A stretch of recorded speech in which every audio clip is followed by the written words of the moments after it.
Right, hello and welcome to this week's angling blog. Today you join me in search of roach on the feeder.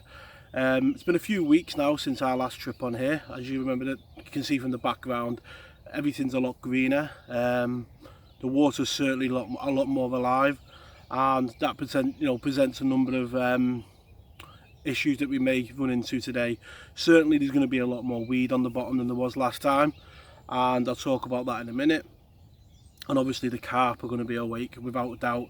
I've seen one or two jumping this morning, so on our light hook length, clipped up, it might be something that we run into today. And obviously the weather, they've given it up to 20 degrees today, and it's been like that the past 2 or 3 days, so whether that's going to affect the fishing remains to be seen. There is a lot of fish on top, and obviously where I'm casting to is around about 8 to 10 foot deep, so we'll see how we get on with that one. We can only but try. If you are new around here, my name is Danny and this is my fishing blog channel. I try to get a video on the channel every Friday at 6 o'clock, and I have done so for probably the last year and a half. So the channel is well worth a subscribe if you're new around here, and there is all types of fishing on the channel. There's pike through to roach today on rivers, lakes, canals. Yeah, really big bag of fish really. So yeah, well worth a subscribe if you're new to the channel, and for those already, thank you very much. So tackle for today, going with my Drennan 12 foot Match Pro super feeder. Got that on £6 line. That goes down to a running loop, and what I'll do is I'll put a link at the top of the screen up here now to how I tie that that rig step by step at home on the table, and then we take it out on the bank and try and catch some fish. So if you're interested in how to tie that, the link will be up here in that video. That goes to a loop to loop £2 I think it's 1 ounce or 6 ounce bottom to a size 12 hook. I was going to fish the pole today, but when I got here I was going to try the feeder and the pole, but when I plumbed up it was about 3 foot deep at 13 meters of my pole, and even shallower closer in. Now anyone that does any pole fishing knows a 13 meter pole at 13 meters is quite a heavy pole, and especially when it's in the price range of my one. So that that made me mind up for me that it's going to be a feeder day. Let's say the weather's going to be quite warm, so how we're going to do on the feeder today remains to be seen. But yeah, that's the setup. What we're going to have a look now is at the bait that we're going to be using for today. Right, so that's my mix for the ground bait today. There was half a bag of each left, so it's gone in and been riddled and mixed, and as you can see it's giving you quite a dark ground bait. Now I don't think there's enough there to plug the feeder for the full session, and I am a normal angler, I'm a normal everyday angler, and it's a week before payday, so there is a little trick that you can do just to bulk it out a bit, and regulars to the channel will know that I use this quite a bit. In this bag I went out yesterday and I grabbed myself some molehill soil. Now that is a bit dry, but you can use it, not a load, but just to bulk the mix out. So what I'm going to do is I'm going to add a bit of this to the mix, and it'll just bulk it out, and at the end of the day it's free, doesn't cost a penny. And when you feed the fishing, sometimes it's just about getting your bait to the spot, and this will bulk the mix out and give you that bit extra bait in case we we really get into it when we do a long session today. So yeah, just going to add some of this to the mix and try and bulk it out. Right, so that's the molehill soil added to the ground bait, and as you can see it's not really altered it, but it's bulked it out. And I say it'll still bind together to clog a feeder, and you can always wet it off a bit more, but what we've got there is probably getting on for half again of the mix, and it just gives you that bit extra mix when you need to bulk it out. The molehill soil doesn't cost anything, and it's neutral, there's no feed in it, it's just soil at the end of the day. But what it does do, it bulks your mix out. As I say, a week before payday, it's a nice little trick to just add that bit extra bulk to your ground bait. So let's get on and make that first cast. So that's the side tray for today. Probably got a pint and a half of maggot, Cheshire particle hemp, sweet corn, and there's the ground bait with a few micro pellets just put through it. That's the swim for today, and lining up with that. See that little small tree right in front of me? If I move my finger out the way, that's what I'm lining up with, and probably where the green is, not too far out. What I'm going to do now is make probably 4 or 5 really quick casts, 2-minute casts, 3-minute casts, just to get a bit of food down there, and then obviously we'll see how we go. Obviously on previous sessions it's taken about an hour to 2 hours to get a bite, but the place is a lot more alive now and it's a lot warmer, so hopefully, as you can see there's a few fish topping. Hopefully it doesn't take that long to get a bite today. So yeah, let's make that, magical first cast of the session.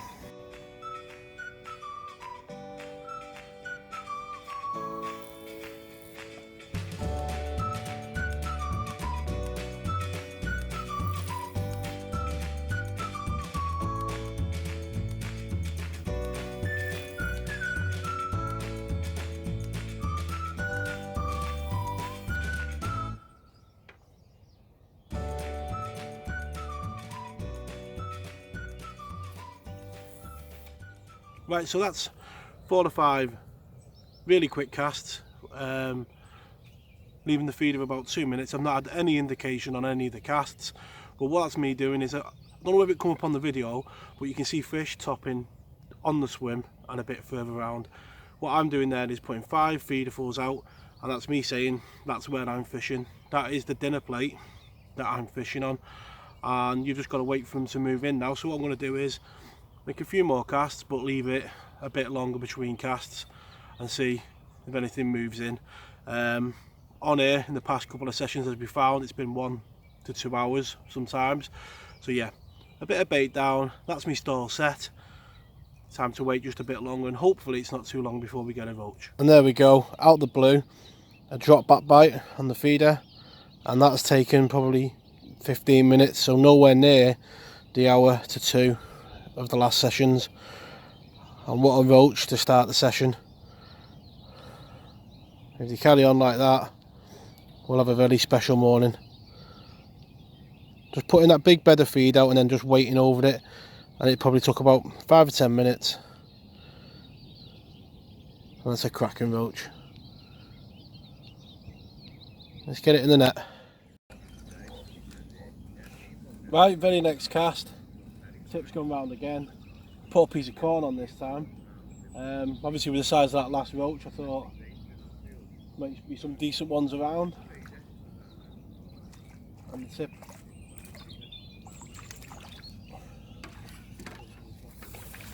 the tip absolutely flew round. And there we go. Second roach of the day, and a fantastic start.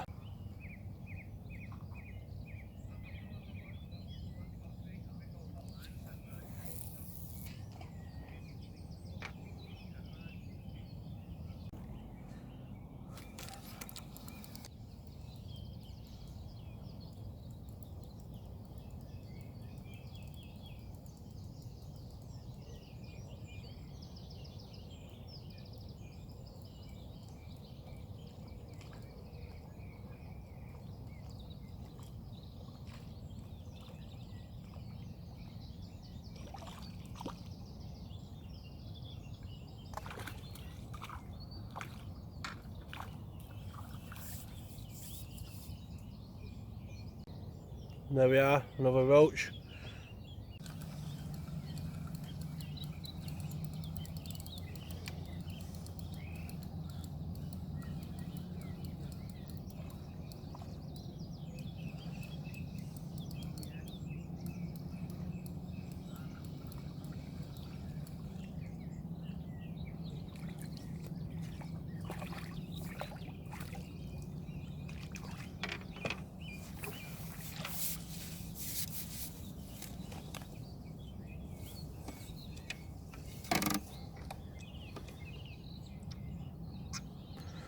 And there we go.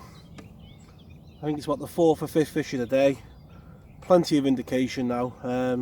Certainly within a minute or 2 of casting in. And that's a cracking start. about 3 or 4 of them roach that size and plenty of bites. So yeah, starts don't come much better than that. A lovely roach, a lovely example of the species. Right, so one change I'm going to make now is a little change to the feeder. Just going to change to a bit of a smaller one, and so you can see how much bait that other one held compared to that one. Getting plenty of indication and plenty of bites, and like I say, some nice fish. What I want to do now, obviously, if I've reduced the size of the feeder, you're putting a bit less bait in, because obviously there's quite a bit of bait out there if you're casting that every 2 minutes. So that's putting a bit less bait in to not overfeed them, preserving the ground bait a bit, because obviously, as I said this morning, not got loads of it, so that'll take less to cap, and just enough bait to get a bite and keep it ticking over. If the bites suddenly disappear, then obviously it might be that you need to put more bait in, but we'll just try with this little feeder, and I'll say hopefully it gets the distance. I'm sure it will. And yeah, a great start to the session. So just changed over to that little feeder, and boy did it work. As you've seen there with that bite, it didn't half wrap round the feeder, and that's a lovely roach. That's well worth a weigh. That's got to be getting up to the pound mark, so I'm definitely going to weigh this one just to see. And I say it's quite broad across the shoulders and a lovely roach. So yeah, I'm going to give it a quick weigh and we'll see how much it goes. And there we go, exactly a pound. A cracking fish that. A lovely start to the morning.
So the last hour, the swim's been a bit quiet since the sun come on the water. The bites have been a bit finicky, and since we had that pound roach, it has been a bit of a, you know, missing a few bites and waiting a while for the bite really. And then the rod's just gone round with this lovely perch, and that is got all the lovely colours of a perch. A lovely example. Maybe there's some better perch in here. It might be that they've moved in and have spooked the roach, but yeah, bit of variety in the net is great to see. Right, so really simple what I'm doing, plugging one end of the feeder with ground bait,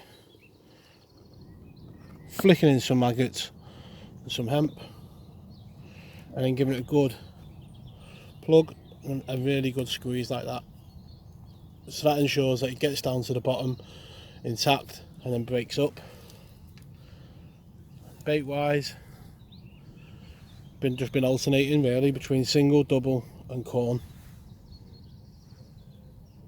And I say the sun's got up a bit now, it has gone a bit quiet, but there we go. A hook bait, double maggot on this one.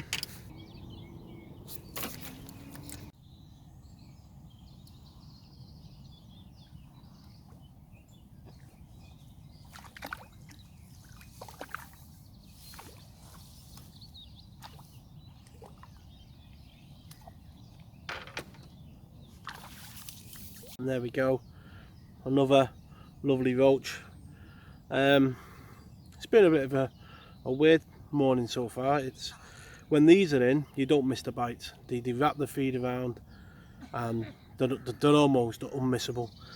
I'm keen to, if anyone's ever fished a commercial down the edge for carp, them type of, you know, zooming underfloat, but the tip wrapping round bites. And I think the bites you miss are just smaller ones. Moved over to double maggot, maybe that's made a difference, but yeah, you don't mind them coming not as often as you would like when they're that size. A lovely roach. Let's get it in the net.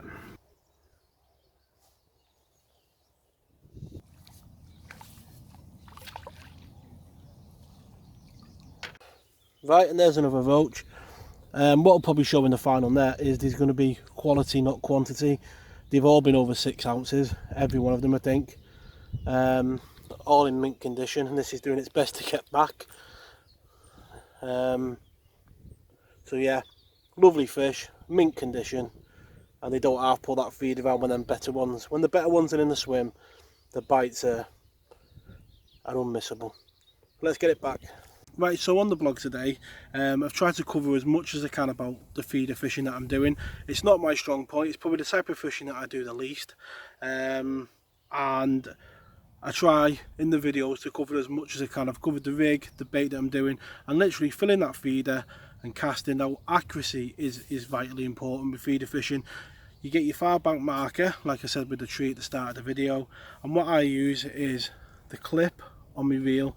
Now you'll have to excuse the reel because it's covered in ground bait, but every reel has a clip like that, and if you look closely you can see, I don't know if it's picking it up, but the line goes beneath the clip, and what that does, it means no matter how hard I cast, or it'll only go the same distance out every time. If you're fishing 30 yards out, it'll hit the clip and stop. So with the feeder fishing, all you've got to concentrate on is being in line with that tree. If I line up with that tree, and it gives me a good variation of margin for error, because you've got all where that tree is to cast your bait, and spreading your bait out isn't a bad thing, then you know if you cast in line with that tree every time that your bait is in the general area, and that's how you build the swim up. So yeah, clip up with your reel, get the bait in the same spot every time, near enough, and then you've got that dinner plate, as I said at the start, that the fish can feed over. So that's how I keep my accuracy.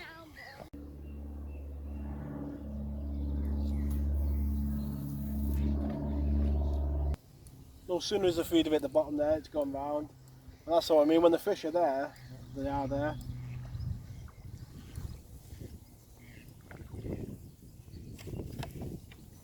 Right, and that's gone round that time. I don't even think I had time to tighten the line up, and the tip was going round. So hopefully that few hours of casting in accurately has got a shoal now in the area feeding on the swim. And there's that roach. Like I say, I didn't even have time to tighten my line that time. When they are there, they have it straight away.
And there we go.